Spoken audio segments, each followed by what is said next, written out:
Good morning. Welcome back. My today's topic is civil disobedience movement. क्या है इसमें देखते हैं.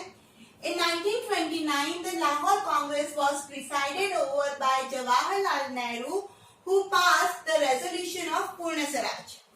1929 में क्या हुआ था? लाहौर कांग्रेस के जो अध्यक्ष थे पंडित जवाहरलाल नेहरू, उन्होंने एक रेजोल्यूशन पास किया कि अब हमें क्या चाहिए, पूर्ण स्वराज. ठीक है. On 31st January 1930, Gandhi ji sent a letter to Irwin stating 11 demands in it. हुआ ये कि जब पूर्ण स्वराज की बात आई तो गांधी जी इस बात से पूरी तरीके से सहमत थे.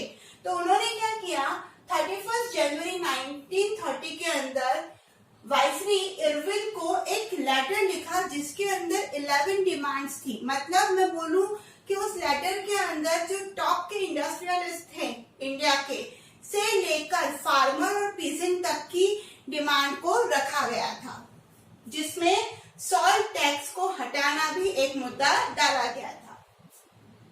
By 11 March, the Congress would launch civil disobedience movement. और उस लेटर के अंदर ये भी स्टेट किया गया कि अगर इन 11 डिमांड को आपने 11 मार्च तक नहीं माना तो 12 तारीख को हम सिविल डिसओबीडियंस मूवमेंट स्टार्ट करेंगे.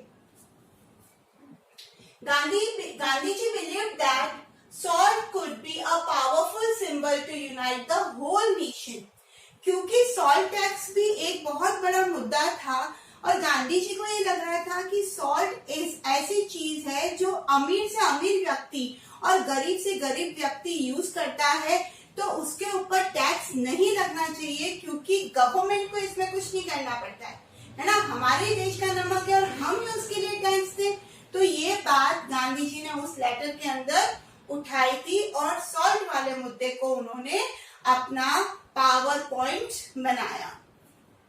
सॉल्ट मार्च चालू हुई. जब 11 मार्च तक की बाउंड्री लाइन देने के बाद भी कोई भी एक्शन नहीं लिए गए तो गांधी जी ने 12 मार्च 1930 के अंदर 78 वॉलंटियर्स के साथ पैदल यात्रा चालू करी.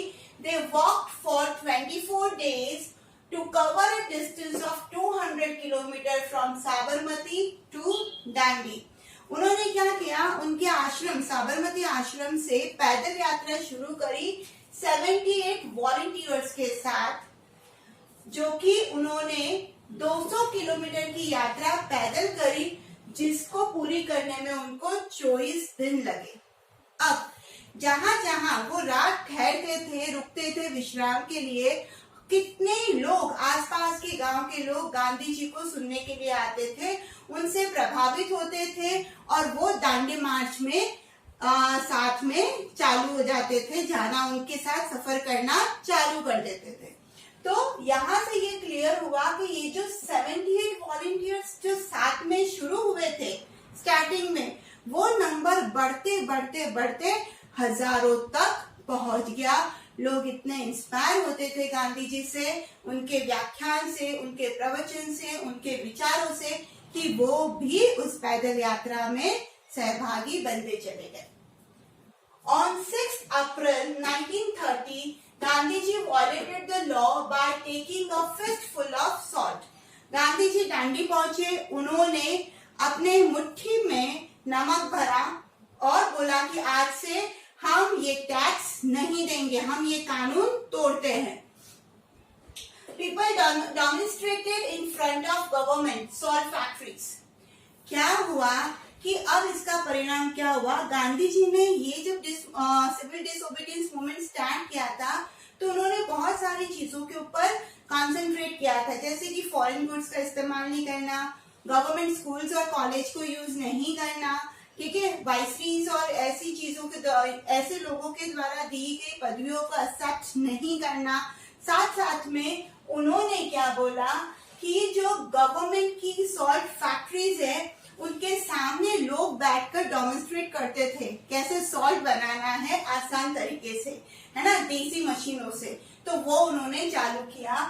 जो लिक्योर शॉप थी, शराब की दुकानें थी, उनके सामने अपोजिशन करना चालू किया. पीजेंट्स जो थे उन्होंने टैक्स भरने से, रेवेन्यू भरने से मना किया। Thousand of women came out of their houses और मूवमेंट का भागीदार बनी। कितनी महिलाएं हैं, है ना, डर से बाहर निकल के, घर से बाहर निकल के उन्होंने इस मूवमेंट के अंदर योगदान देना चालू किया। सुनते सुनते देशभक्ति रगों में दौड़ने लग जाती। ये इतनी चीजें उस समय हो रही थी। ये बोला जाता है कि ब्रिटिश गवर्नमेंट इस स्टेप से बुरी कदर से सकपका गई।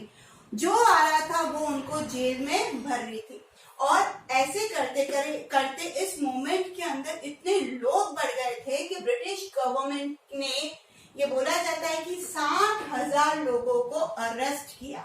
आप सोचिए 60,000 लोग, तो उन्होंने कितनी जेल बनवाई होगी, या पहले से इतनी जेल बनवा रखी कि यहाँ पर स्कूल चले ना चले, जेल जरूर चलेगी। इतने लोगों को हर मूवमेंट के अंदर भरा जा रहा था।